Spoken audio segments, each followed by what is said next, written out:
প্রতিদিন একই রকম খাবার খেতে কারি বা ভালো লাগে, তাই মাঝে মাঝে ডিফারেন্ট কিছু টেস্ট করতে ইচ্ছে হয়। তেমনই একটি ডিফারেন্ট ও সিম্পল ডিশ নিয়ে আমি চলে এসেছি, আর তা হচ্ছে চিড়ের পোলাও। চিড়ের পোলাও তৈরির জন্য প্রথমেই আমি নিয়ে নিচ্ছি চিড়েটা আমি পানি দিয়ে ভালো করে ধুয়ে নেব।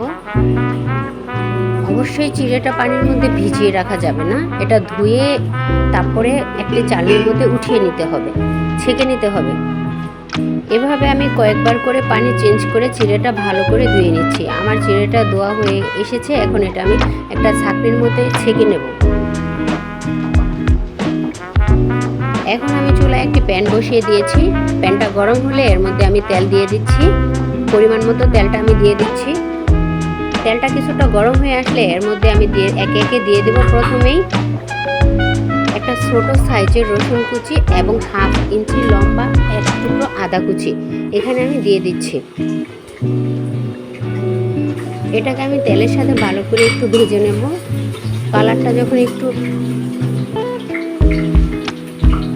ব্রাউন হয়ে আসবে, একটু লালচে লালচে হয়ে আসবে, তখন আমি এর মধ্যে অ্যাড করে দেব বড় সাইজের একটা পেঁয়াজ কুচি।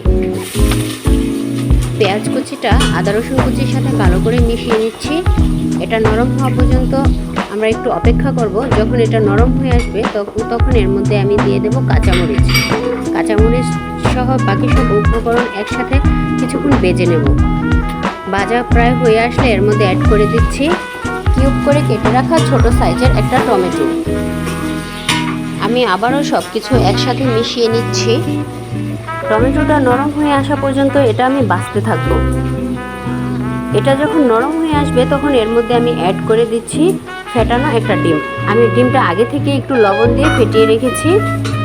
ডিমটা বাকি উপকরণের সাথে ভালো করে মিশিয়ে ভেজে নিচ্ছি। যখন এটা ভাজা হয়ে আসবে তখন আমি এর মধ্যে অ্যাড করে দেব কিউব করে কেটে রাখা 1 কাপ গাজর কুচি। গাজরটা আমি আগে থেকেই সিদ্ধ করে নিয়েছিলাম।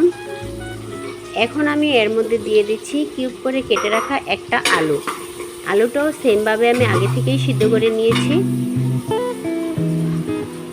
সব কিছু একসাথে ভালো করে মিশিয়ে নিচ্ছি। এ পর্যায়ে আমি দিয়ে দিচ্ছি ধুয়ে রাখা চিড়েটা। এখন সব কিছু একসাথে ভালো করে মিশিয়ে কিছুক্ষণ রান্না করব। দেখতেই পাচ্ছেন আমার চিড়ের পোলাও প্রায় হয়ে এসেছে। এর মধ্যে অ্যাড করে দিচ্ছি পরিমাণ মতো লবণ, সাথে দিয়ে দিচ্ছি কুচি করে রাখা ধনেপাতা। এখন এগুলো আমি ভালো করে আরেকটু নেড়ে চেড়ে মিশিয়ে নিচ্ছি। আমার চিড়ের পোলাওটা রেডি হয়ে গেছে। আমার চিড়ের পোলাও এখন এটা সার্ভ করার পালা। দেখতেই পাচ্ছেন কতটা কালারফুল হয়েছে। যদি আমার এই রেসিপিটা আপনাদের কাছে ভালো লাগে তাহলে অবশ্যই আমার চ্যানেলটা সাবস্ক্রাইব করবেন এবং পাশে থাকা বেল বাটনটি ক্লিক করে দেবেন। ধন্যবাদ।